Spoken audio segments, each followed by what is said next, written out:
Now, without further ado, I want to move to opening the conference, and I would like to introduce and welcome Minister Edwin Poots, who is the Minister for Health, Social Services and Public Safety in Northern Ireland, who's going to address the conference. Minister Poots.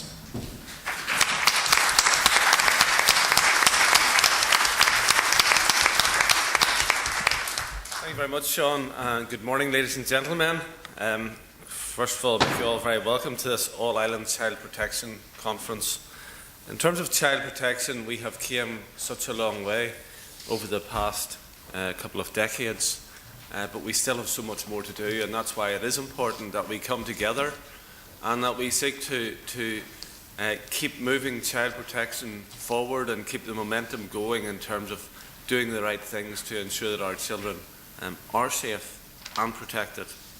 And we can most certainly do more to ensure that borders don't become blockages to delivering good child protection. I was to open the conference jointly with Minister Fitzgerald. Unfortunately, she can't be with us due to parliamentary business at this stage, but will join us hopefully later in the conference. But I can say that we are both very committed to this particular subject. We're both very keen to have this conference, and I'm certain it will be one of many future events which will involve us working together to establish and develop strong links that will strengthen child protection practice on both sides of the border, ultimately improving outcomes for children in need and their families. The aim of the conference is described in the title of today's event.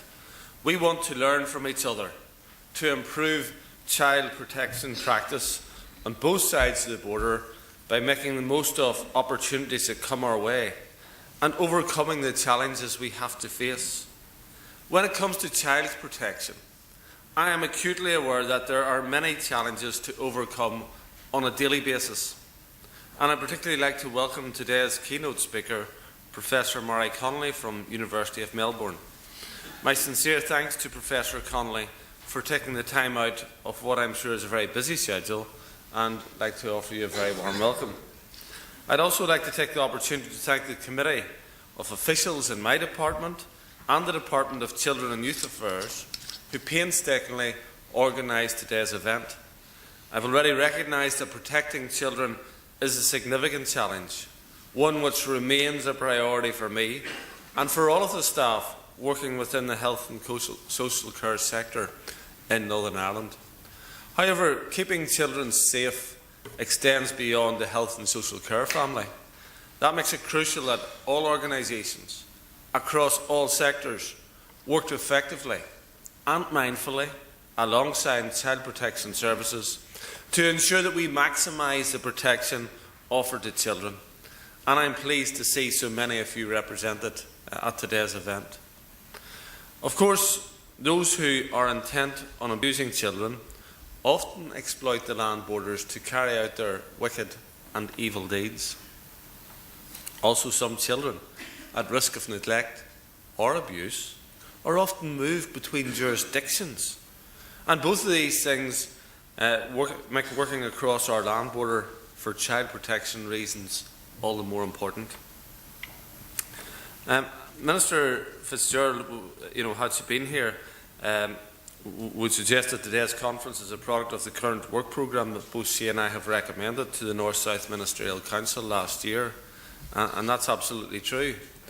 The programme is designed to promote shared learning and contribute further to improving child protection and child safeguarding practice, and I'm confident that the programme has the potential to deliver what it sets out to achieve. We may operate within different statutory frameworks and in accordance with different standards and guidance, but we have a common goal: to safeguard children from harm and offer them protection when they need it. Historical inquiries into child abuse have very publicly demonstrated the cost to the victims of abuse and how it can define a life and so often has destroyed lives. There is a wealth of safeguarding knowledge, expertise and experience in this room, and I invite you to share it, to learn from it, to bring it home, embed it in your practice and adopt it in your policies. If we're here to learn, we'll take this opportunity to describe some of the child safeguarding policy developments, which collectively are trying to ensure that children are kept safe and free from harm and neglect in Northern Ireland. We now have a Children's Safeguarding Board set up in September 2012. The main driver for the establishment of the SBNI was a number of high-profile inquiries and reports, many into the tragic deaths or serious injury of children which identified systems failings, including failings in coordination, in cooperation between different agencies, and in the protection and safeguarding of our children. I'm aware that Hugh Connor of the SBNI is speaking later today, and I'll let Hugh fill you in the detail about how the SBNI is constituted, explain the objective of the board and outline its statutory functions. One of the functions of SBNI is case management review, a process which dates back to 1996 in Northern Ireland. It was initially established to learn from the handling of children's cases which had went wrong, cases involving either the death or serious injury of a child. And under the SBNI, the criteria for carrying out a case management review have been extended to include cases involving best practice. And I believe that it is just as important to learn from when things go right as when things go wrong. My department recently commissioned research which was undertaken jointly by the NSPCC and Queen's University Belfast. The research looked at case management reviews undertaken in Northern Ireland between 2003 and 2008. The research team was led by Dr. John Devaney at Queen's, and he'll be speaking to you this morning on the role of case management reviews as a mechanism for reflecting upon how professional practice and the wider child welfare system can evolve. The research report was launched earlier this year, and I commend it to you. It has the potential to inform policy, assist practice, and lead to service improvements on both sides of the border. The report gives an insight into how far we have come in terms of child protection and safeguarding since the introduction of case management reviews. It also shows to what extent the process of the review itself has helped strengthen the arrangements for the support and protection of children in Northern Ireland. I've commissioned a second piece of research that we will look at and identify the learning from case management reviews undertaken since 2008, prior to responsibility passing to the Safeguarding Board. And I'm a strong advocate of early intervention. That is, intervention in the lives of families at a point when there is a potential to deal with the problems before they become entrenched. This will very often mean having to stay involved for longer to ensure that improvements are consolidated. And it may also mean having to make very difficult decisions at an earlier point. I've asked officials to consider how we in Northern Ireland intervene in the lives of families experiencing difficulty. Do we do it early enough? And even if we do we do it with sufficient authority that means we affect change, turn lives around, and produce better outcomes for the children? And if we don't, why? We'll be hosting a small roundtable event at the end of May this year, which will begin to ask those questions. I'll attend the event along with the Justice Minister, David Ford. And staying with the theme of early intervention, we have put in place a Delivering Social Change programme. It's being taken forward under the leadership of the First and Deputy First Ministers. The programme recognises that the most significant opportunities to improve people's health, well-being and life opportunities exist in the form of those early interventions and services, particularly but not exclusively designed for children and young people. Under that programme, a number of signature projects have been established, and as Minister of Health, Social Services and Public Safety, I have ownership of two of them. Both have a focus on families, and both have a strong undercurrent of early intervention. One project will extend our family support hubs over the next 2 years. The other will roll out and scale up a number of successful parenting programmes. The family support hubs are coalitions of community and voluntary organisations and agencies which provide early intervention services for children and young people locally in order to enhance awareness, accessibility, coordination and provision of family support measures in local areas. And my intention is to have 25 hubs up and running within the next 2 years.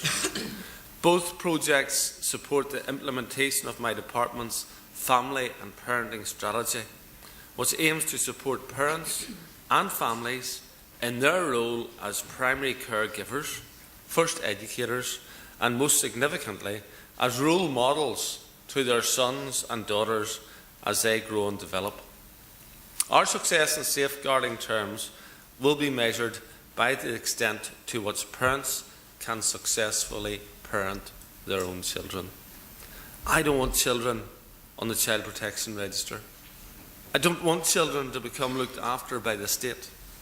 I want them at home with their parents, but they have to be properly cared for, and they need to prosper and be successful growing up and into their adult life. But where do we need to protect children?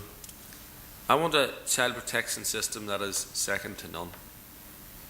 I think Ireland has a mark of shame on it when it comes to our children, north and south, and we need to reflect on that.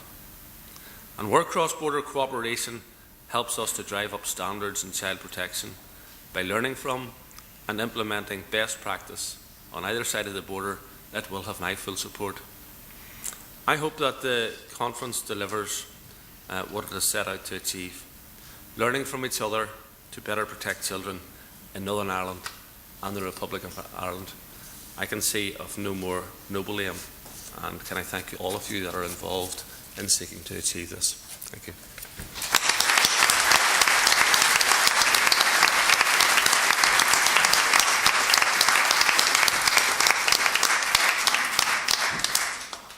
Okay, thank you very much, Minister Poots, for setting the tone for our conference today. We are already behind schedule, so I'm going to move straight on to welcoming the keynote speaker today of the conference, Professor Mary Connolly. Professor Connolly has been the chair and head of social work at the University of Melbourne for 2 years, but prior to that, she was actually chief social worker in the New Zealand government, holding a senior executive position, advising government ministers on matters relating to social work and particularly the child protection system. Professor Connolly has been engaged as a consultant to a number of governments across a range of different jurisdictions. She also sits on ministerial and government committees relating to her area of practice. Now, I understand that her presentation this morning is titled Changing Lenses, Supporting Child and Family-Centred Systems in Child Protection.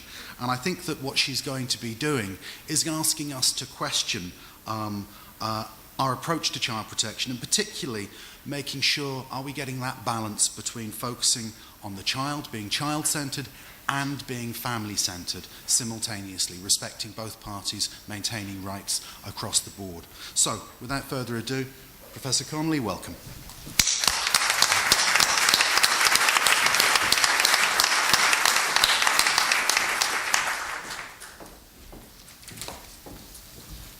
Thank you.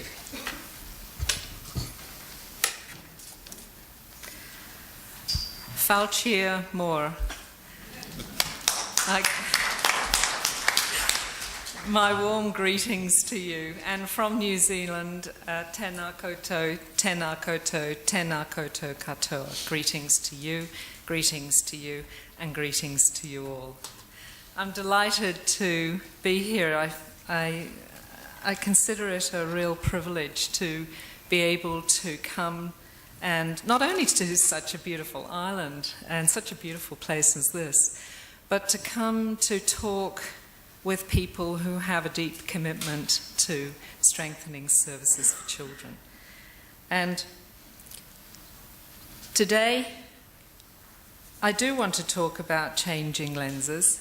I want to talk about how we might strengthen services, not just in response to reviews, although oftentimes that's when we do reform child protection systems, and they're often critical reviews, and they often provide us with a raft of things that we need to consider. But I also want to talk about how we create reviews, reforms of child protection systems that have the child at the heart of our concern, and that we use the lens of the child and the lens of the families that we work with across our system as part of what we need to consider when we're looking at reviews. So I'm going to talk about changing lenses, and I'm going to talk a little bit about the insights that I've had, certainly having worked in child protection systems now for over 30 years. I've had a very privileged career, I think. I started as a young and very green social worker in the 1970s in New Zealand. And I remember going for my interview and somebody asking me why I wanted to join the child welfare system. And I was pretty young. And I remember mumbling something about, helping people. And I think, and in any event, they must have been short on getting people into the child welfare system, because they took me in and gave me what was a very important apprenticeship in child protection and a very important and privileged career, as I oftentimes struggled with the families that we worked with in order to try and get good outcomes for children. The 5 years that I spent as chief social worker in the New Zealand government, I'd been in academia for some years, from the early 90s through till 2005. And it was a chance for me to put my money where my mouth is, really. Being in academia and researching and sitting outside a child welfare system, it's often easy to be critical of it, and you can often see how systems are struggling, and you have ideas about how that might change. And so when the opportunity came to take the chief social worker's role, I took it, and I was entering into a new period in which the New Zealand child protection system had been struggling. I call it the dark ages of child welfare in the 1990s in New Zealand. And so come 2005 to 2010, we had a lot of work to do. So I'm going to reflect on some of those insights from the work we did there, and also what I've observed of child protection systems internationally, and what I see as being, I think, critical elements of what child protection systems are trying to do. So I'm going to start by talking about a principled approach to child protection and child protection systems. And I think that this probably covers many child protection jurisdictions that often look at their service provision within a systemic frame that has a strong emphasis on upholding rights and encouraging participation in terms of the children and families that come into the services. Within contemporary child protection systems, I think we're also seeing a greater emphasis on the responsibility for child well-being being more broadly interpreted, so extending across informal and formal systems. It's no longer just the child protection system that has responsibilities for child and family welfare, but there is a broader set of services that extend beyond that I think increasingly we're looking to engage in collaborative efforts. And within contemporary child protection systems, I think we're seeing a much, much stronger emphasis on having policies and interventions that are supported by an evidence base, and understanding more about what works in child and family welfare, and using the data that we can gather in order to improve services. So when I look at systemic child protection system, I see it really as a nested set of systems that are constantly interacting with each other. We have the child there, we have the family context, we have the community context, we have the service contexts, and we have a broader societal context that I think sometimes we neglect to engage in the conversations around child protection. And across these nested systems, we also have more formal responses and we have less formal responses. So we're all familiar, I think, with the more formal responses. These are the multi-layered systems that we have that aim to look at prevention across the range of services. So that's in the targeted secondary services, the tertiary services, and also in areas of prevention. But then we've got opportunities across the broader system for mobilising, I think, community and neighbourhood action in the support of children. I'll talk a little bit about this later, but it involves engaging positively with media, engaging with business and community leaders, and extending our reach in terms of the broader community that also has a role in supporting and looking after our children and families. Oftentimes when we gather in these kinds of forums, we often talk about the actual systems of child protection, and they are the primary, secondary and tertiary systems that all have responsibilities for principled practices where agencies work together in ways that will support children. Services that are respectful of children and respectful of children's rights and respectful of family rights. And also services that are respectful of diversity, as our services have to oftentimes nowadays stretch beyond the traditional family forms that we might have had in the past.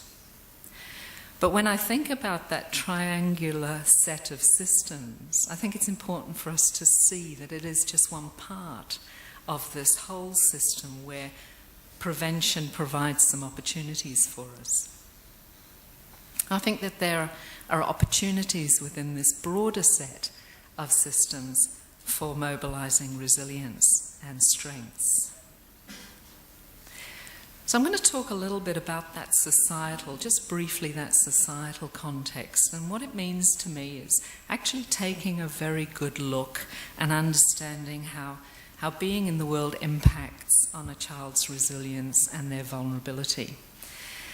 And I agree with Jack, who wrote that as part of multi-layered systems, a preventative public health approach helps us to understand the scope of the issues confronting us, helps us to understand the risk factors at the individual, family and community level, and supports prevention strategies that are informed by evidence. And so what Jack is talking about here is a public health model that I think is increasingly being talked about internationally in terms of the context within which child protection services exist. And a public health model aims to shift the norms associated with child maltreatment so that things like harsh parenting or abusive or neglectful treatment of children is less common across the whole population. So introducing things that lift the level of parenting across the whole population, the theory goes, is that all of the population of families is lifted also.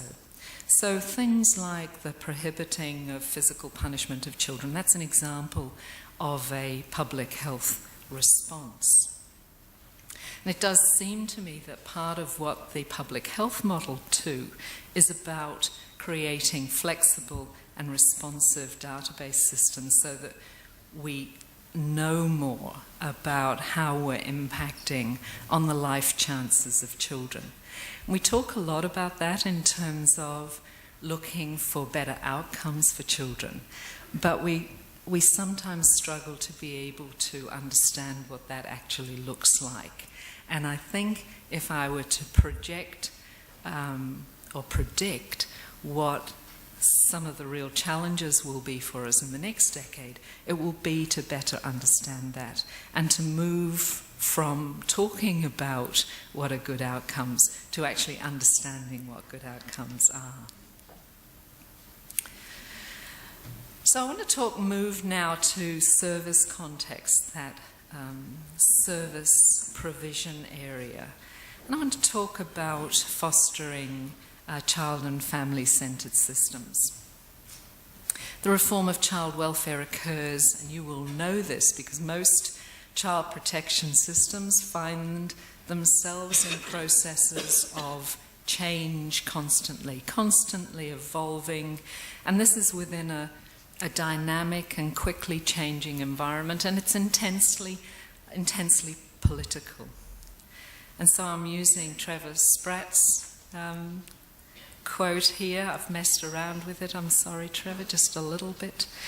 But service systems are increasingly trying to find ways where we can become less vulnerable to localized outbreaks of moral panic and to consequent knee-jerk policy formulation, which has served to both inflate child protection bureaucracies and subject their operation to yo-yo practices. And I just think that that's a lovely quote, and I first found that quote when I was Chief Social Worker in New Zealand, and it just spoke to me because what we were seeing at that time was this incredible pull and push as we were trying to look at how would we strengthen our services for children when there were so many factors that were influencing how we might do that. I'll talk a little bit about that presently. What I'd like us to think about as we're in this constant process of reform, change, evolution, is are our reforms actually child-centred? And if we were to put a child's lens in front of us, do they make things better or worse for them? And that might be a very straightforward thing to say, but it's in a way it's a complicated thing to say, because when you're in a child welfare system, it seems to me, you get very, very wound up in what the system is doing, how it's doing it, how the workers are involved in the processes. And sometimes we can be neglectful of taking the child's lens and thinking, how is that actually influencing what it is we do? And it's about changing lenses, it seems to me. What I do know, having worked in a child protection system for quite a long time now, is that they are judged first and foremost on their ability to do what's right for children. The critiques of the work are centred around that. And what that tells me is that our priorities need to be based on the ways in which we can make a difference for them. So placing children at the very centre of what we think and what we do, I think, is of critical importance when we're looking at reform. So I'm going to talk a little bit about what I think are some of the key elements that are important in reform processes.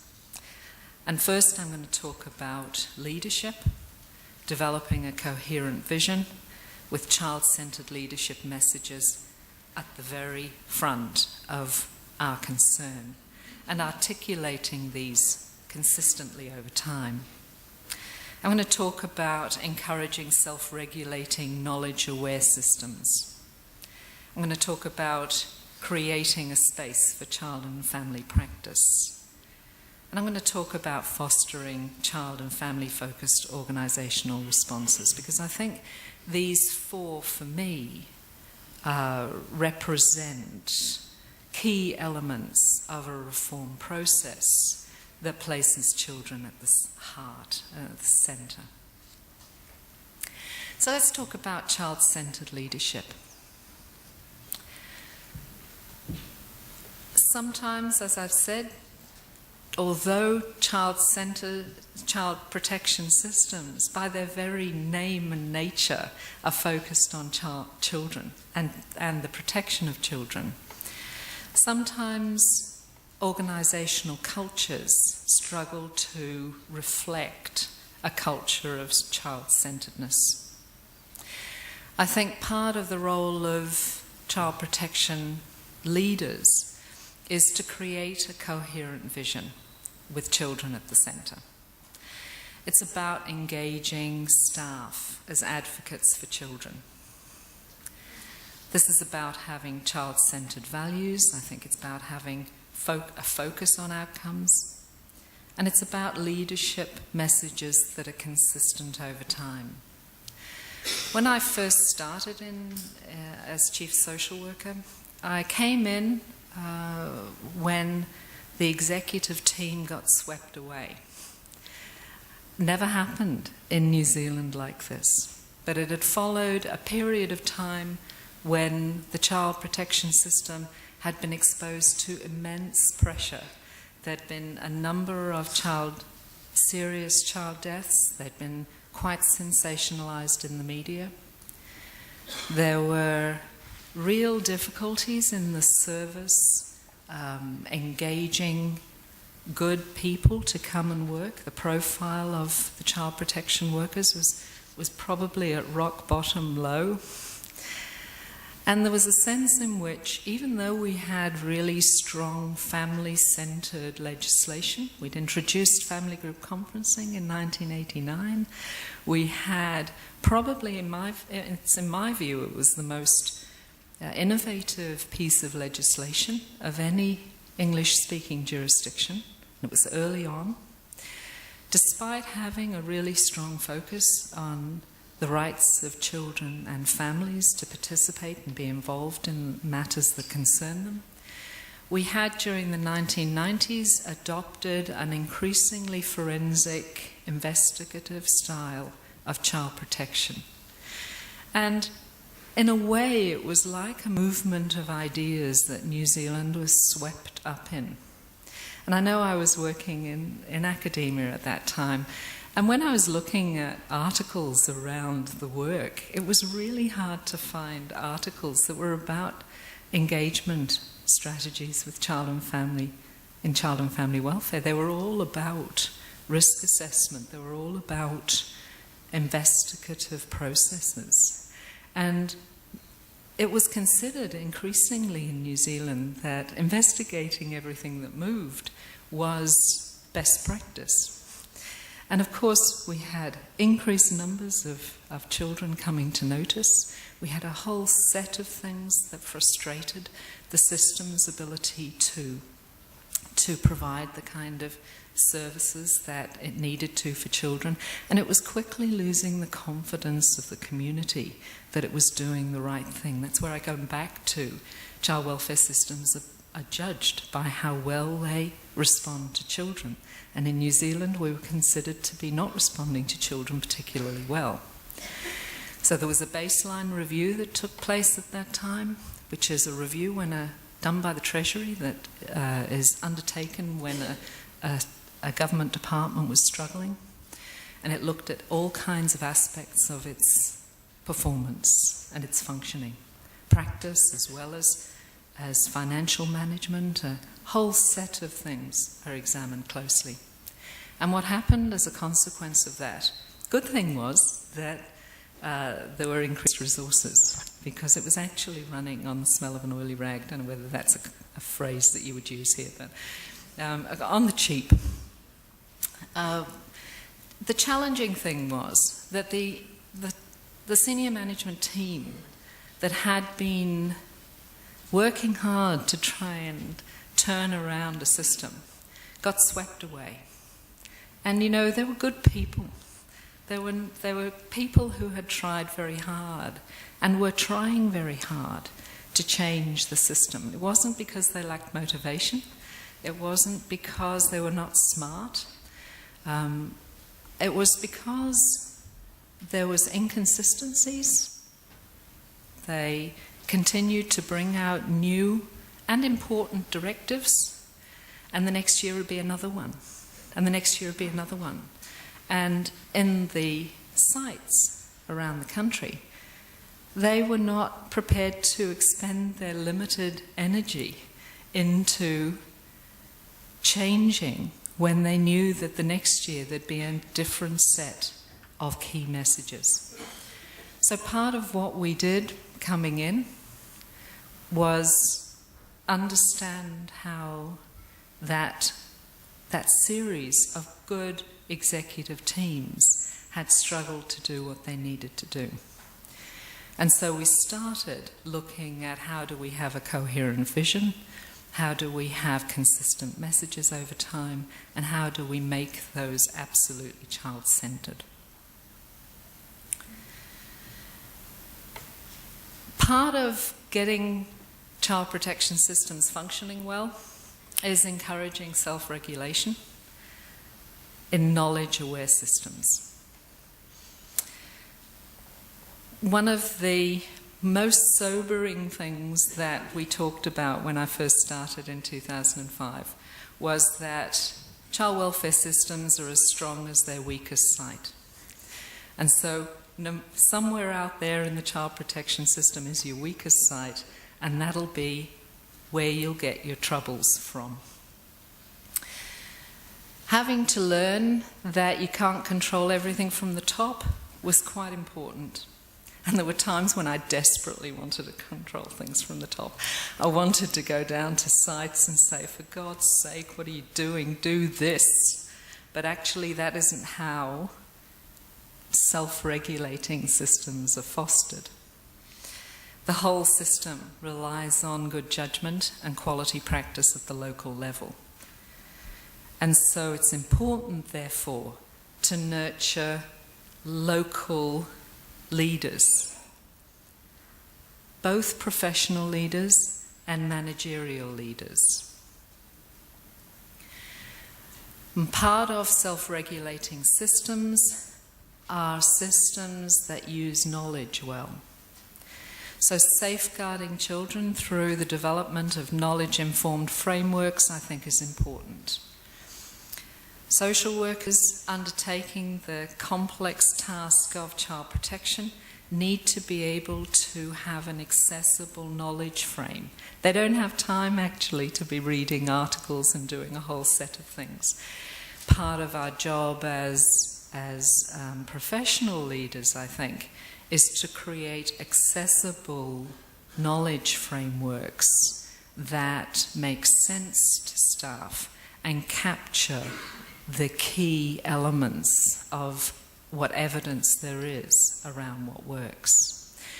This is one done with flax, which is an important thing in New Zealand. I'm not going to go into this, although I can certainly give you an article that talks about this. But it's not this that's important. What's important for me is that systems work on creating a knowledge base that workers can access readily, and they can see the kind of practice that we're aiming for. It doesn't always mean that we're practicing in that way, but we know what good practice looks like. And so creating knowledge-informed frameworks then becomes part of a key element in terms of developing strong self-regulating systems. Self-regulating systems manage that tension around procedural guidance and professional judgment. And finding that balance is complex. One of the difficulties in New Zealand was that we had dense policy frameworks that were almost impenetrable. We had manuals, we had, I'm sure this doesn't happen in this lovely island, but we had papers, and when something went wrong, you know, somebody in the national office said, oh shit, we better do something about that, so they'd write another one, and it would go on this, you know, unwieldy policy framework. And I think that over time, New Zealand is reflective of many child protection systems that become increasingly proceduralised in an effort to ensure that communities are protected and that workers know exactly what to do and when to do it. But the painting by numbers practice doesn't work. And also, workers practice in a knowledge vacuum because they're not going to look at these. They're not going to look at these procedures. They're not going to have time to do that. We were even worse in as far as we had a crisis quite early on in my term, and was a caregiver who had been accused of abusing a child in care. And so the question of whether the carer had been approved, was an approved caregiver, came up. It was all over the newspapers. And so I asked that question, and I got this, well, you know, not quite approved, almost entirely approved, but not quite approved. They didn't quite manage to do everything. So I said, okay, well, let's have a look at the policy. Well, that was more complicated than I thought. It was in 30 different places. It was contradictory. It was hopeless. And it was a signal, I think, that it's not surprising that workers are not following procedures if procedures are unwieldy and too big. So reducing the policy framework became part of what we needed to do. So we reduced them to 15 policies, 1 to 2 page must-dos. And the rest were to do with how might you do that well. What we know about highly proceduralised systems, I think, rather than improving practice, they tend to work against the honing of strong, professionally reflective judgment making. So the stronger and more dense and impenetrable your policy frameworks are, I think the more it will work against your practitioners actually developing this professional judgment-making skills. And so part of the role of management, I think, is to try and simplify things in a very complex environment, professional environment. And when organisations are in crisis mode, there's a danger that they'll develop or rewrite operational policies urgently, defensively, and with an emphasis on prescription. And I think that when we're reforming child protection systems, then we have to find ways of reducing that prescription and creating a space for child and family practice. I know that you've got a practice hub I learned about when I got here. This is the New Zealand equivalent of a practice hub. It's an electronic resource that any of you can go into just by Googling Practice Centre. We got rid of all the manuals, they've all gone. And this is what the practice teams use. One of the things that I learned in developing these is that we put a lot of effort into training and getting people to use this. That training has to be continually sustained and embedded over time, because you can put in all the efforts at the front end and get people au fait with these things, and then perhaps they won't look at them again. So we need to find ways of having practice conversations and sites that are reinforcing the ideas that we're trying to get into the practice system. So creating a space for child and family practice, risk assessment processes and tools, I think, often reflect an era of risk saturation. And when I look around at child protection systems across the world, you know, we have 20-page risk assessments, we have masses of documentation. And I think that we have to think carefully about what is useful in practice, what we need to know, and how we create a risk-aware practice system. Because risk is important. Children can be at risk. It's not a question of getting rid of risk, but what Eileen Munro would call risk-sensitive practice, so that the tools then reflect that. Some of the tools that I've seen reinforce adversarial dynamics. And so what we need to do is not only think about what's important in a risk assessment, but how do we create an engaging process wherein, because what we know is good outcomes, 30% of good outcomes, according to the research, relate to the relationship between, the engaging relationship between the worker and the family. Now, that's not everything. 30% isn't everything, but it's quite a lot to start with, and then you build. So engaging with children and families and using different kinds of tools that engage and are easily understood by children. This is the three houses that some of you may have seen. The house of worries, the house of strengths, and the house of hopes and dreams. And working your way through these kinds of processes with children and with, I've seen people using this in organisational contexts in New Zealand. You know, my own team in the Chief Social Worker's Office used to go around to sites and use this one. Okay, what are we worried about in this site? What are we doing well? What do we really need to do moving forward? And so sometimes simple tools can really be helpful.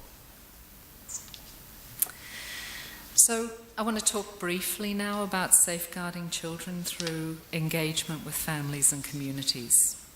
And this is using family engagement strategies, and this is a term that I'm seeing much more frequently in the literature nowadays. So these are family engagement strategies, are those strategies that involve children and families in the process of the work. So family group conferencing would be an example of a family engagement strategy. So they're strategies that harness the formal and informal networks in a common aim, to retain the child within the family or to restore the child to the family. And Joan Pennell, who's done a lot of work in family group conferencing in the complex area of domestic violence, which I think is one of the hardest areas to try and have this kind of participatory action in practice, talks about family engagement strategies providing a way in which we can uphold both child and family rights. They enable families to enact their ethic of care. They can mobilize family resources that perhaps we wouldn't be able to mobilize without using extended families and extended networks. And they can reduce adversarial relationships within and between families and between families and workers. I'm sure all of you will have some sense of family group conferencing, but they're meetings where we share information, have some opportunities for the extended family and the parents to deliberate in private and to reach agreement. And I know that family group conferencing is very much part of the practices in this island. What they do have as core elements are the services of a coordinator, somebody who sits outside the particular case, that they do indeed have private family time, and that there's a commitment to respecting the family plan.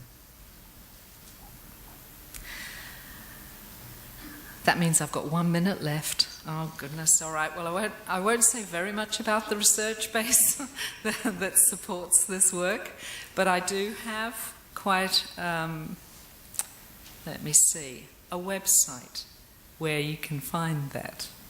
What it does, in a way, these family engagement strategies started off from an ideological perspective. They started off intuitively around what do we think is the right thing to do with families and children. It's only in recent decades that we've started to see research that supports the practice. Probably should happen the other way round, but we started off ideologically, and then we've started to build the knowledge base around family group conferencing. And the Kemp Center at the University of Colorado is the hub where you will find research relating to family engagement strategies, not just family group conferencing, but more broadly. So child and family responsive reforms then, I think what they need to be? I think they need to be knowledge-based, incorporating what we know works, what influences good outcomes for children, and there's a body of enduring research findings now that tell us that. Ethically informed, supporting strong engagement with families, and reinforcing longer-term safety and security of children. They need to discriminate well the needs of children and families coming to statutory notice. And I think as I look at our services over the next decade, I suspect that we need to be far more nuanced in our responses to children and families. We tend to have a bit of a one-size-fits-all, no matter whether it's physical abuse, neglect, or whatever. And I don't think that that's necessarily the best way forward. I do think we need to be much more nuanced. We need to understand the etiology or how this problem has arrived, and we need to therefore build our services that will respond to that. Because responding to neglect is very, very different, in my view, than responding to physical abuse. And yet we tend to have a similar kind of response. So in the next decade, I suspect we need to think a little bit more about that. And also the domestic violence area. It's an area that needs unique responses. Creating responsive regulatory frameworks where we're working collaboratively across sectors. Reforms that are ambitious for children, that come to statutory attention. Sometimes our ambitions for children are a bit low, but in fact we need to be expecting much. We need to be expecting the kinds of things that we would expect for our own children. And they need to be courageous in ways that promote children's interest. So we need to look across this sector, this nested set of systems that can provide us with opportunities. And I think it sometimes might require a change of lens. We might need to put a different lens in front of us. But if we do take the time to change lenses, then I think we'll be in the business of finding solutions, supporting good outcomes and changing lives. Tēnā koutou, tēnā koutou, tēnā koutou katoa.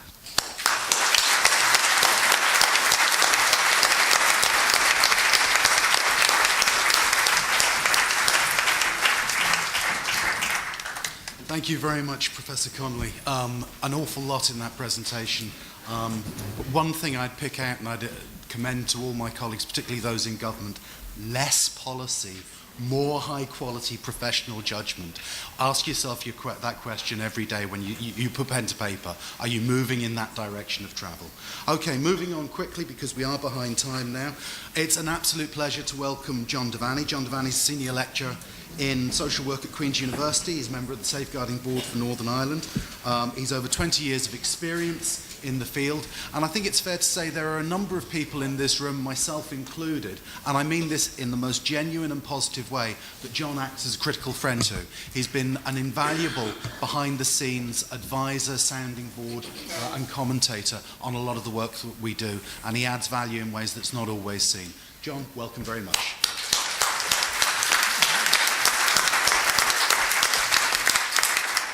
Good morning, everyone, and thank you, Sean, for those warm words of welcome. And can also thank Minister Poots and Minister Fitzgerald for providing me with the opportunity to be here this morning.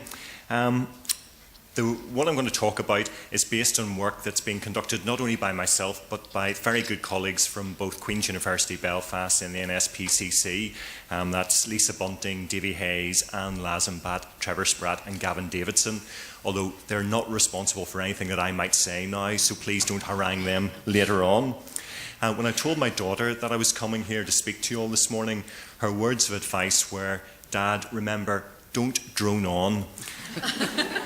And remember, you're not as important as you probably think you are." So with those words of grounding, I'll get on with the main presentation now. The reason we're here is because we do all in this room have a unique commitment to wanting the very best for children, and not only our own children, but children in society generally. We want children to be able to maximise whatever potential and qualities that they have, and to have the best chances to get the best possible start in life. And we enshrine that through legislation at both a national and international level. One, to try and ensure that we do try and give children the very best start to life through, for example, our education systems, but also that we have systems in place to respond to those situations where children might be at risk or might be more vulnerable and need some sort of social protection or child protection arrangements put in place. I'm very fortunate in that I get the chance to sort of travel to interesting places to look at how child protection is enacted in very different contexts. But when you boil it down, it comes down to these 5 key elements. That first of all, we want to ensure that where possible, we try to prevent children from experiencing any adversity or harm, because that's much better for them and it's much better for us as a society. But alongside that, we also want to ensure that we have a system that responds quickly and robustly in order to try and prevent the worst possible outcome of all, that a child might die because of an act on behalf of a parent or caregiver, or the lack of protection that a parent or caregiver might give.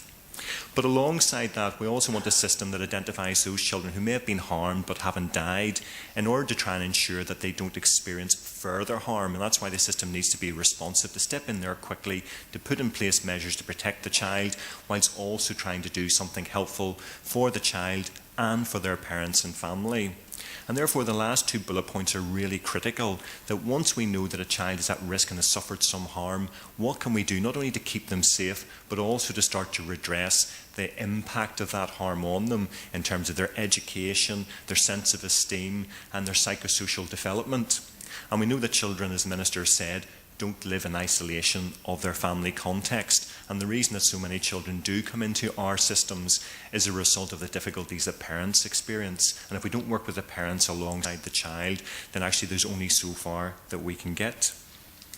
In Northern Ireland, over 40 years, we've seen the number of children who die from all sorts of causes drop dramatically, and that's fantastic news. I want to live in a society where we try and make sure that children get through their childhood alive. And alongside that, we've also seen that the number of children dying from abuse and neglect has actually dropped year on year over those 40 years. So why is that? And partly it's because, in large part, it's because we have actually a very effective child protection system.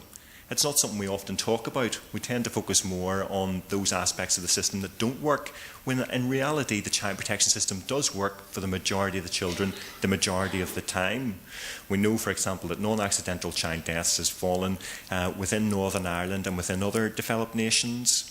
We know that children who are known to the child protection system and have that wraparound of a child protection plan, services and professionals who are working hard with them and their carers actually have a much lower likelihood of being re-abused or dying.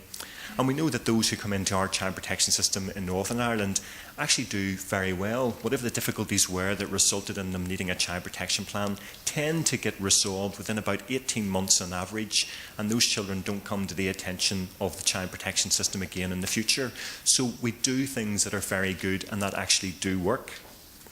But that's not to say that there aren't challenges. From work that we have done at Queen's, and Davy and Trevor here, we know that quite often we focus on risk rather than support. Who are the children who are most likely to be seriously injured or killed? And I'll come on to talk about that in a moment about that. And that's because as practitioners we also struggle with certain types of adversity that children experience, the critical ones being about the difficulties that adults experience, about how to help somebody cope with their substance misuse, or where there's domestic violence, or where there's poor adult mental health. And we're quite not sure sort of what is the outcome we're trying to measure.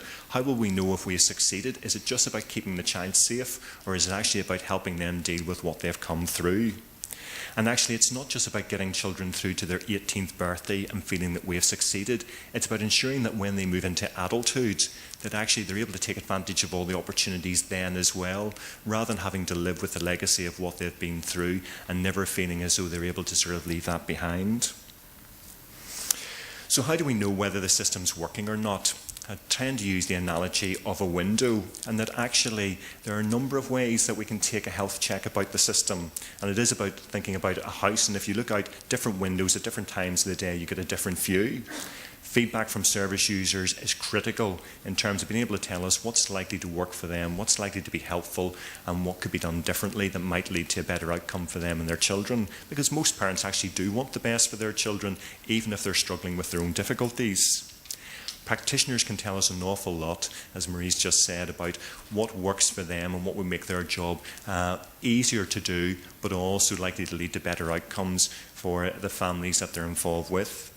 We collect a lot of administrative data, and I don't think we make good use of that in trying to make sense of how the system actually does work, and where there's things we could be doing more of and some things we could be doing less of.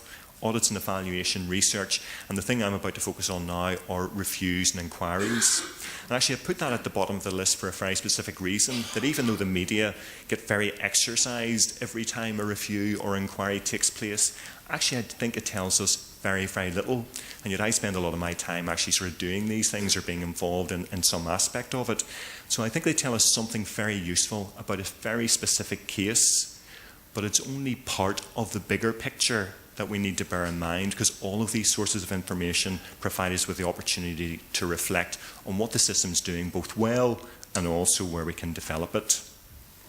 Because whenever a child dies, and this is a quote from a journal article, and I can provide the reference if anybody's interested, but when a child dies, it sends a ripple not only through the family of that child, but also through the wider community, and also through the professionals who have been involved with that child and family, where people start to question what they have done and start to feel responsible in some way, even if there was very little opportunity for them to have predicted that this child was at that heightened risk, let alone have intervened in a way which might have reduced that risk. And so therefore we have to be mindful that these things are very rare, but they do have a big impact.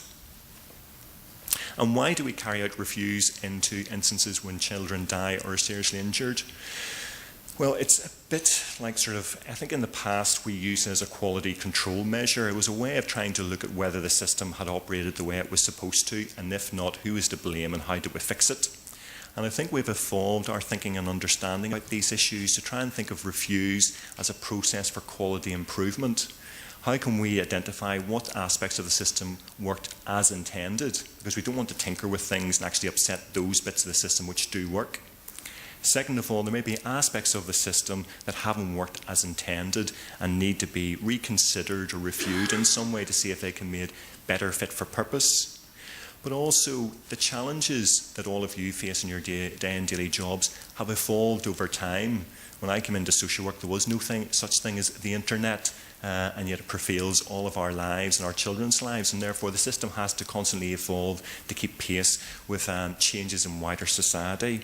And therefore this review system should be about quality assurance and quality improvement, not about sort of trying to identify what went wrong, who was to blame, and how do you fix it. The fixing a bit is really important, but actually if we think about that earlier slide about how there's lots of information which helps us reflect upon how the system operates, that's the bigger challenge, is about how we use reviews as one way of reflecting upon how the system is operating. These are the criteria for case management review as they had been prior to the current Safeguarding Board in Northern Ireland being established, and with slightly different criteria now, but I'm putting that up now because the cases I'm about to speak about were convened under these criteria. And as Minister mentioned earlier on, we were commissioned to carry out an overview report into 24 case management reviews which took place between 2003 and 2008 on 45 children. So when we're reporting here, we're typically reporting on the 24 reports rather than the 45 children. All of the children were white and Northern Irish, and 18 of the reports dealt with the death of a child. But when we break that down, actually we're only talking about during that period about 3 children who were murdered, where abuse or neglect was suspected of being a contributory cause, which is actually, thank God, a very, very small number. A terrible tragedy for everybody involved in those 3 families, but actually a very, very small proportion of the overall number of cases. 6 of the reports were on younger children who died from undetermined causes. 1 of the young people died from a suspected sexual assault, and 8 of the young people died accidentally or by suicide, and we did a separate report for the Northern Ireland Commissioner for Children and Young People, which looked specifically at those 8 cases. What we found in terms of indicators of current and historic concern within the family, and hopefully that's clear, is that there were a lot of complex issues going on for these children within the family situations that they grew up in, and none of those factors will be of any surprise to any of you, yet within the wider and general public it will be a shock to them to know that there's children living in our countries who experience these things on a regular basis. You'll see that adult mental illness, adult substance misuse and domestic violence were very prevalent. And when we looked at these issues about whether they were apparent or unapparent in each specific case, again, it's those adult difficulties which come to the fore. And actually the thing which is really interesting from an academic point of view is that rarely does a child experience one adversity at a moment in time. And similar to most, if not all of us in this room, we all experienced some type of adversity when we were growing up.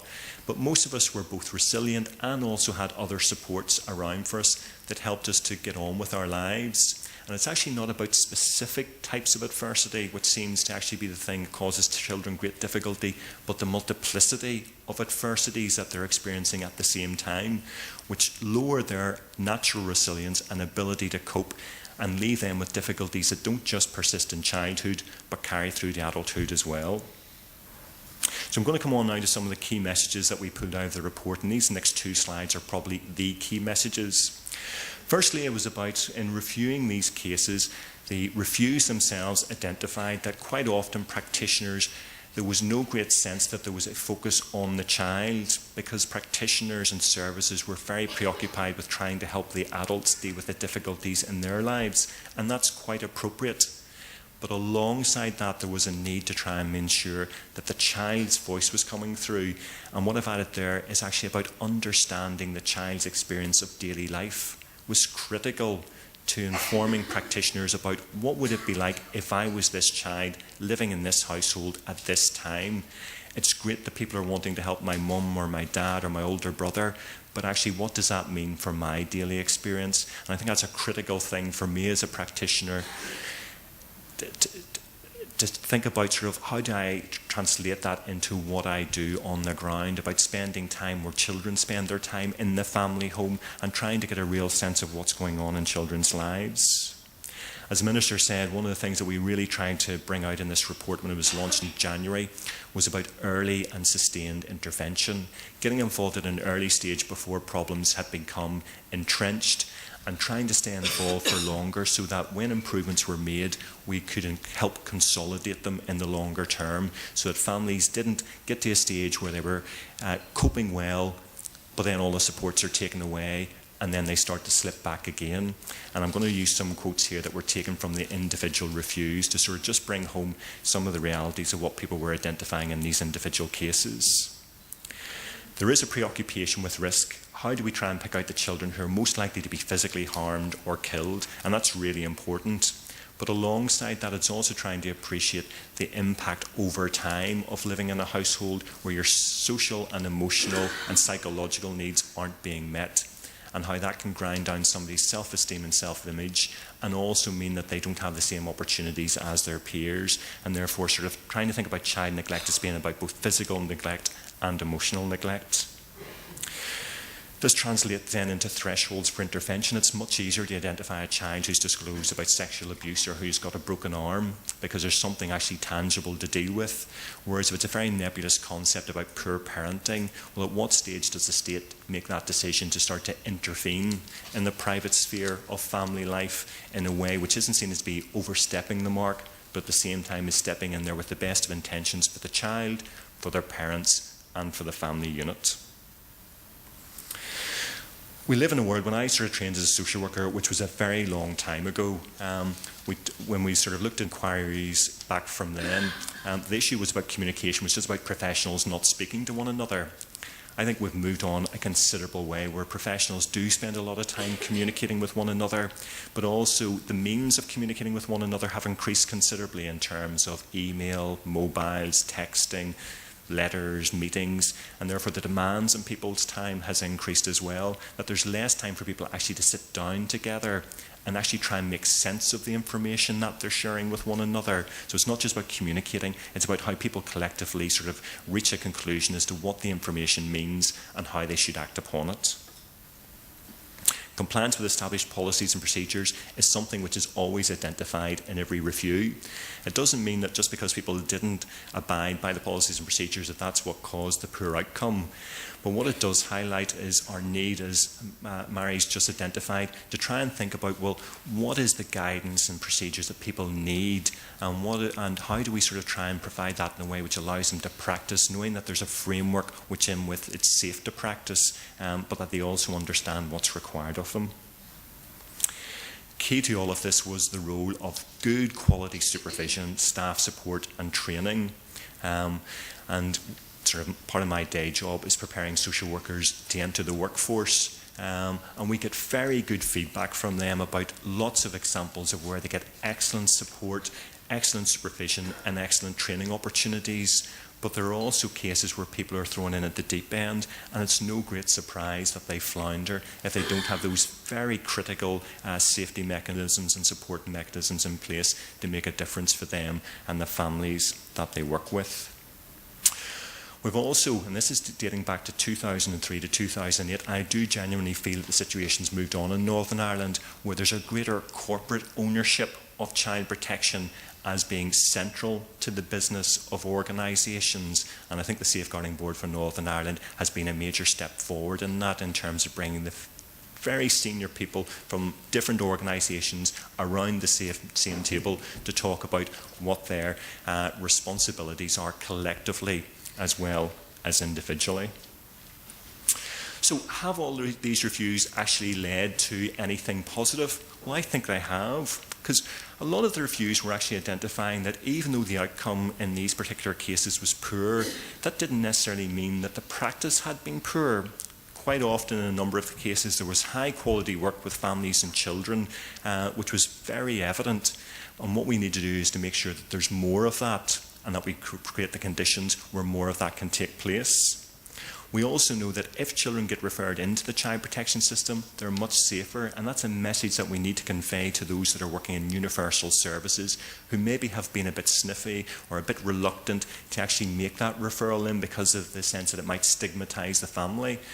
I would rather the child might be stigmatised if I thought actually that they were going to get services and they were going to be safer as a result of that. And actually if it becomes the norm, then it does become less stigmatising, so it becomes a circular argument then. There was lots of evidence of increasing multidisciplinary working, especially for those children in the child protection system, and actually that's why they were safer, because people were sitting down, sharing information, making sense of it, and working together, and therefore that's what keeps children safe. And actually professionals, contrary to public perception, were very keen to participate in the processes for reviewing these cases. They wanted to understand themselves if there was anything that they could have done differently that might have sort of worked for this child in these particular circumstances, or might help future children and families that they were working with. I'll not go into sort of all of this, but what we were able to identify, because we just looked at cases up to 2008, was to try and see whether or not the reviews themselves had led to any improvements in the system. And we were able to identify quite a few recommendations, a whole swathe of recommendations which have been turned into things which have happened to actually develop and improve the services to children and families in Northern Ireland.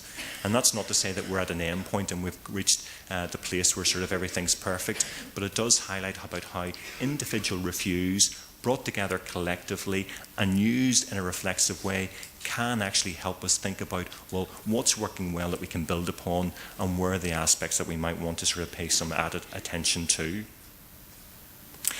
The echo point that's been made already, the cases subject to review are very similar to lots of cases known to professionals. Therefore, trying to spot the child who might die or be seriously injured is ultimately futile.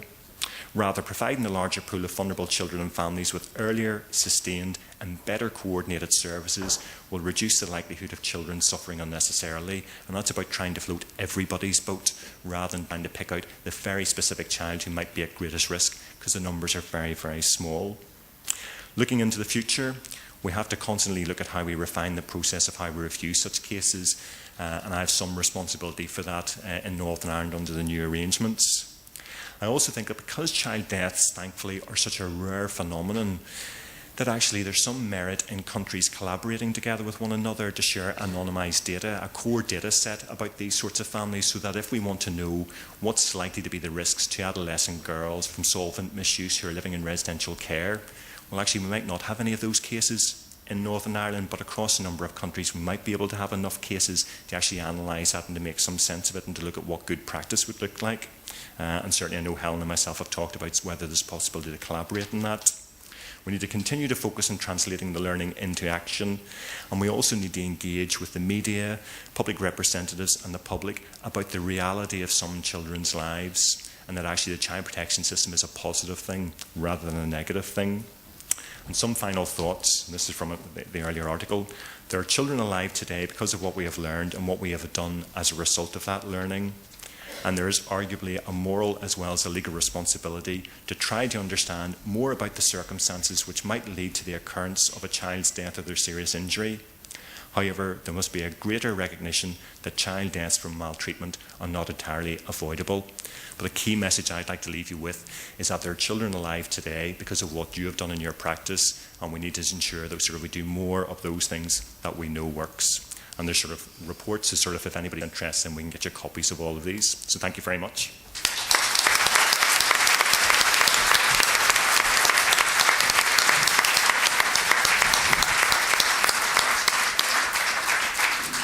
John, thank you for what I found to be an incredibly positive presentation, and fascinating to be reminded about the benefits that have flowed from reviews, but also very interesting to be reminded that they are but one feedback mechanism, and I think it's a bit of a challenge to some of us in the room, the amount of energy we put into commissioning, funding, media handling around these reviews and disseminating these reviews. Are we putting the same effort into those other feedback loops, particularly talking to people who use the services, both children and parents? Just because it's a child protection service doesn't mean that that isn't probably the most valuable source of information for improving our services. Okay, now our last presentation before we take a coffee break is from Helen Buckley.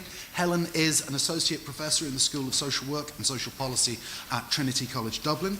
She's the Independent Chair of the National Review Panel, which was set up in 2010 in response to the Ryan Implementation Plan.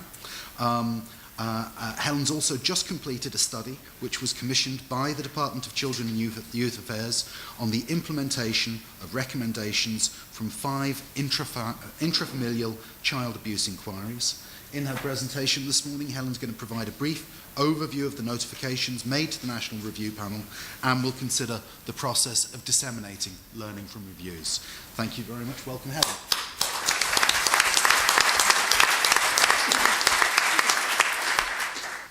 Thanks very much, Minister and colleagues. I am absolutely delighted and honoured to be here.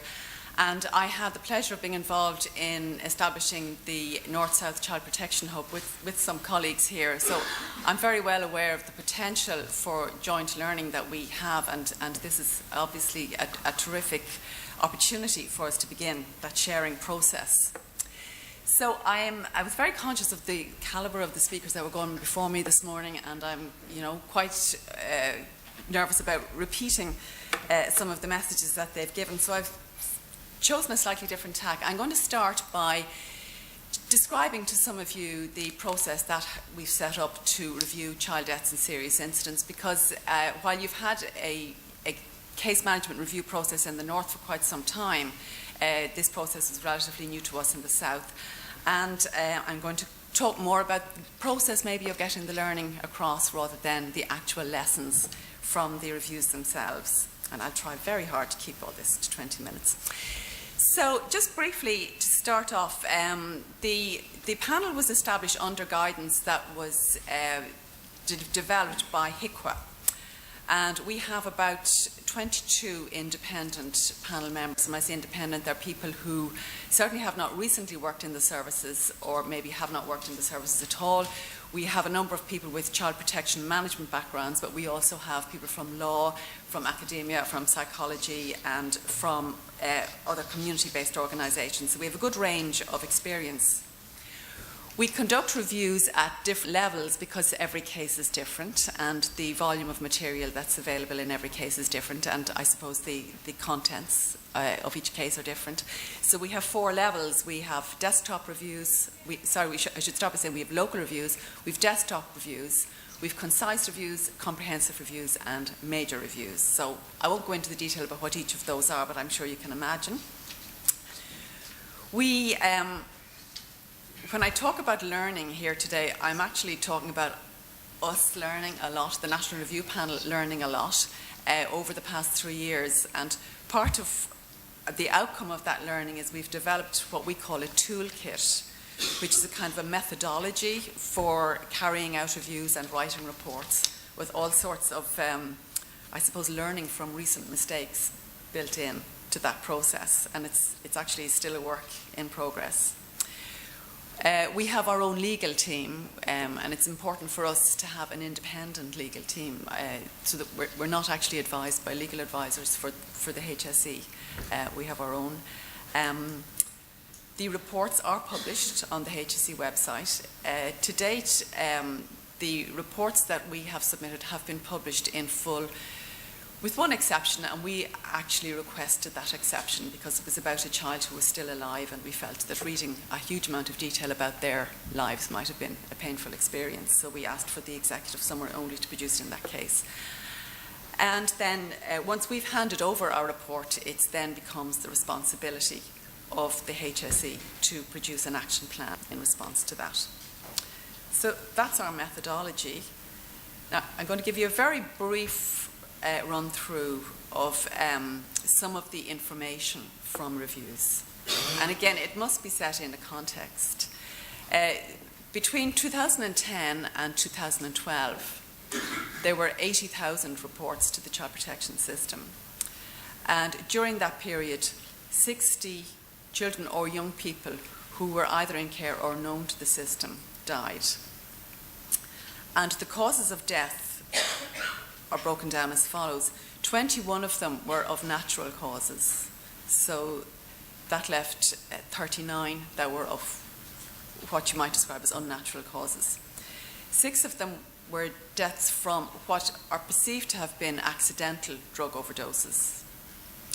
But 16 of them were what were perceived as suicides. The inquests didn't always record them as suicides, but the events that we revealed during the course of the reviews would have shown that they were premeditated suicides. 7 were road traffic accidents.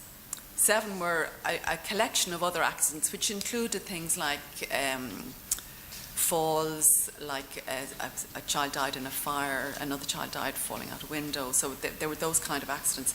And then we have 3 that we describe as homicides, even though the trials haven't been completed in all of those cases. Again, just to put it in context, of those 60 children that died, 6 were in the care system.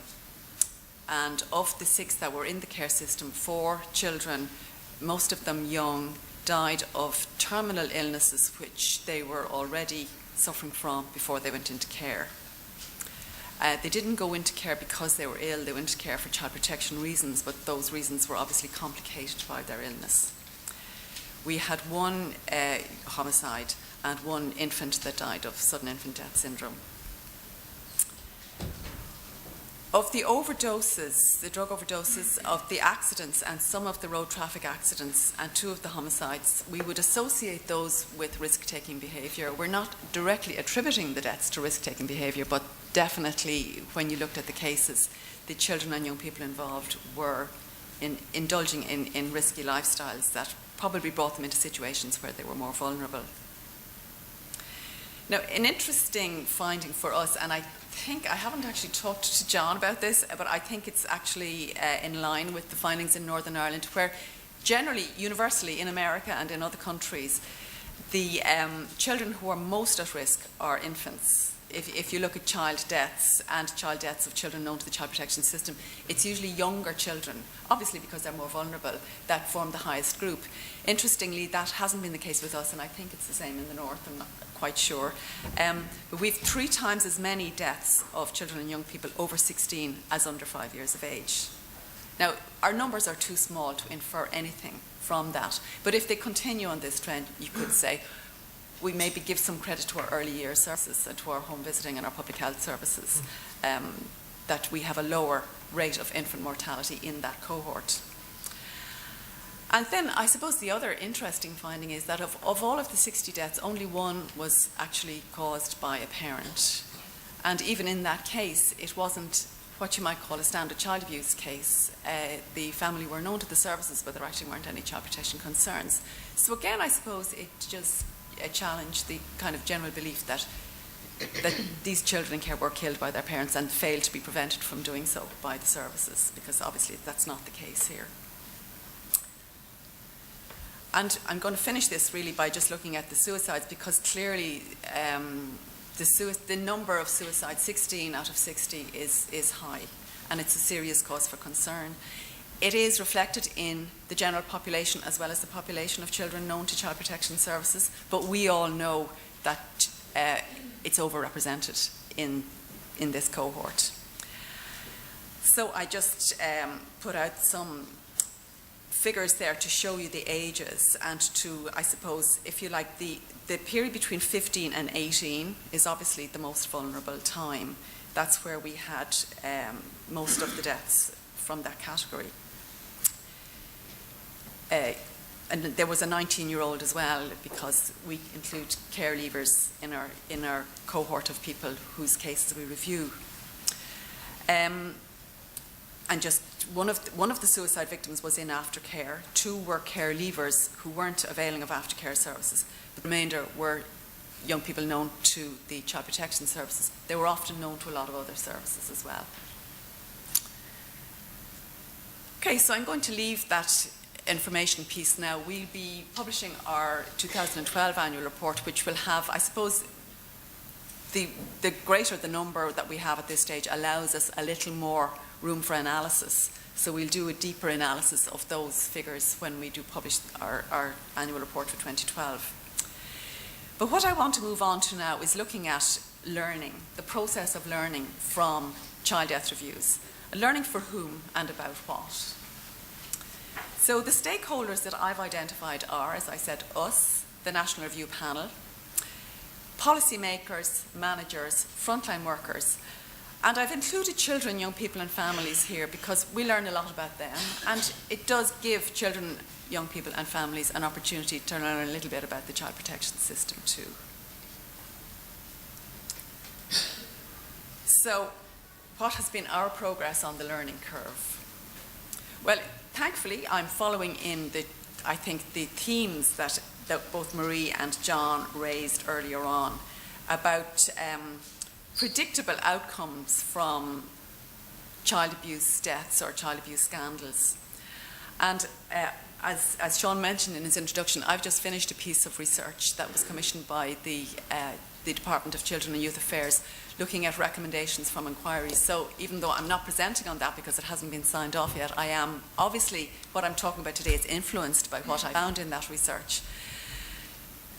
In the Republic, since 1993, we've had 29 inquiries or reviews, and some of the reviews covered more than one case. 29 inquiries or reviews published on child protection situations, on deaths of children where the systems were seen to fail in some way or other. Out of those 29 reports, anybody guess how many recommendations? Okay, 551 recommendations. Okay, so imagine if all of those had to be implemented. Now, there obviously was a little bit of overlap in some of them, but not a great deal. So 551 recommendations, which have led to a situation now where the HSE is about to produce a manual which is outlining 187 policies. So I don't think that there is a need for any more policies, and I think that we could take it easy on the recommendations. So one of our aims is to try and move away from recommendations for changes of policy and recommendations for yet more training. So we are trying to be responsible about promoting learning from inquiries. We will continue to make a small number of recommendations, but nothing like the volume that has been produced in the past. But, you know, I'm sure some of you have heard of Marion Brandon and some of her colleagues in the UK who've done quite a lot of overviews of child death reviews over there and here in Northern Ireland as well, and have noted the trend not simply to make recommendations for policy but also for training. It's almost like practitioners have never been trained. That's the sort of tenor that you get from some of those reports. So we are trying to avoid recommending training for every weakness or deficit that we see, and we're trying to avoid recommending yet a new policy. We have a specific section in our reports which is headed Key Learning Points, and we write that in not a bullet point way but in a more narrative way.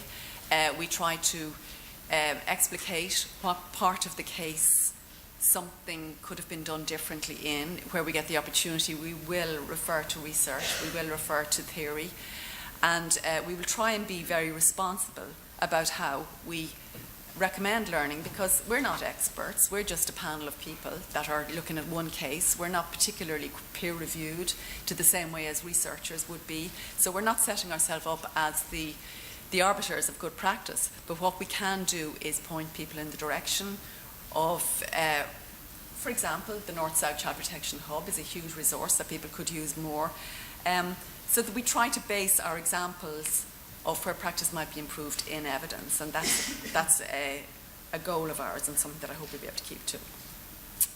Okay, looking at some of the other stakeholders and how they can learn from reviews. Well, even though reviews are in single cases and it is not within the terms of reference of any single review to do an evaluation of the entire child protection system, we can begin to demonstrate some trends. We may be able to indicate the groups at most risk. You know, I've highlighted that the group between 15 and 17 years of age is at high risk for suicide if they're in the particular cohort of children known to the child protection system. That's the sort of thing that we should be able to highlight. We may be able to identify the systems that are under most pressure, and even though our reviews are anonymous, we'll be able to inform about which areas are actually suffering the most pressure from perhaps very high intake. We hope that we can link with the reform process that's taking place at the moment with the new agency, that we can actually help to shape it in some way by delivering some of the learning from our reports. So, talking about frontline managers, principal social workers and local area managers, we hope that they would be able to look at, say, some of the key elements of good practice. And I know I don't have time really to go into much detail about this, but I just want to give you a small example of one of the earliest reviews that we did, where we found such good practice when we looked at it that we actually made no recommendations. The case involved a young person who had a very serious accident, and an accident that left them needing a lot of care, probably for the rest of their lives. And when we looked back on the career of this person in the care system, he'd been in care since he was 2 years of age. He was 18 when he had the accident. He'd had 19 child and care reviews over the 16-year period he was in care, which you have to agree is very good. It's all that it should be. He'd had a visit from a social worker at least every 6 weeks, often more frequently. There had been 5 changes of social worker during that time, which is probably about average, but each transfer had been handled properly by an introduction to the new worker. The placement had run into trouble, as they often do in his teenage years, particularly coming up to the time he was leaving school, and the social worker had doggedly stayed in there and really put a lot of pressure on this young person to make plans so that they could remain in aftercare with the same foster family. So the outcome of the case, not a happy one for the young person involved in terms of obviously the accident they had, but a great deal better for the rest of his life in that he was able to remain in that placement.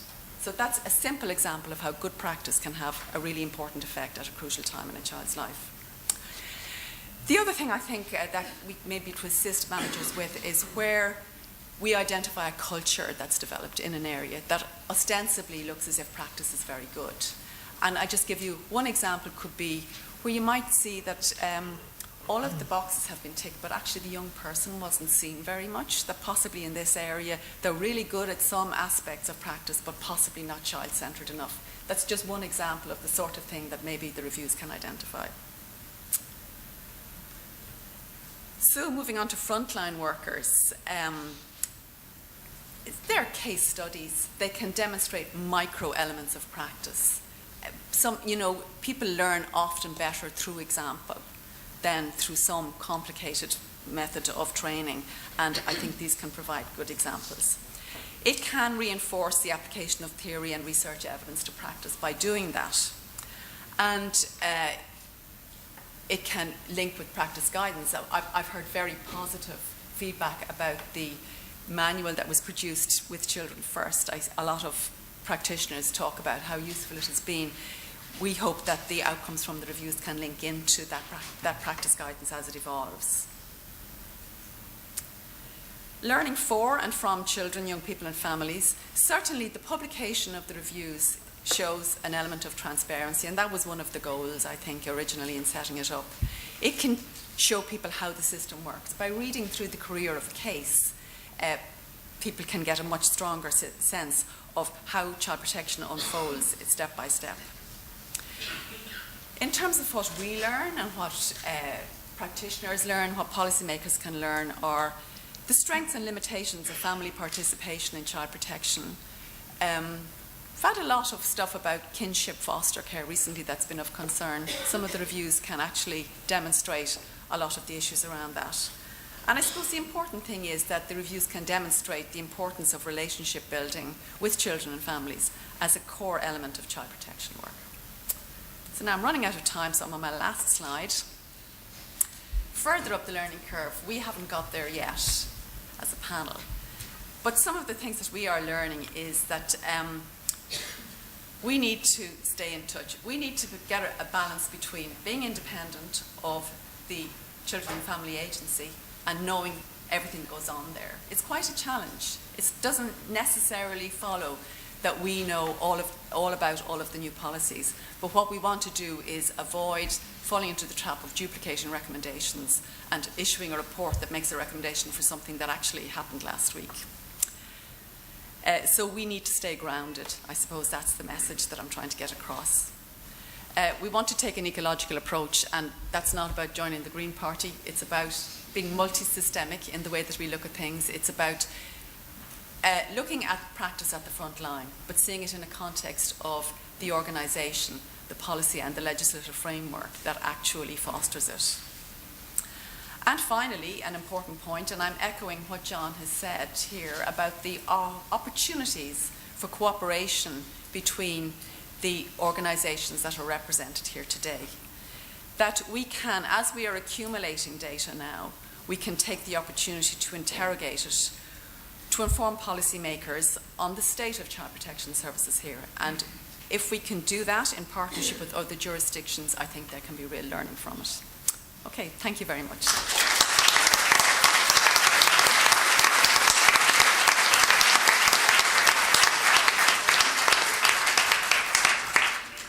Helen, thank you very much.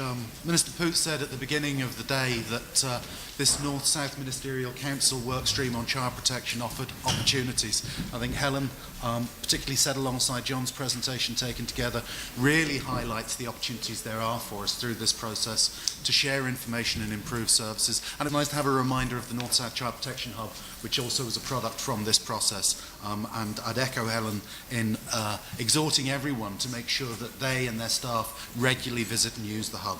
Okay, we're going to do a little bit of rejigging of the programme to try and make up some lost time. Part of that is that we're going to cut a little bit of time off your coffee break. So can I ask you to be cooperative about returning? Please go and get yourself a cup of coffee now, stretch your legs. You're going to be back here before you know it. Thank you very much.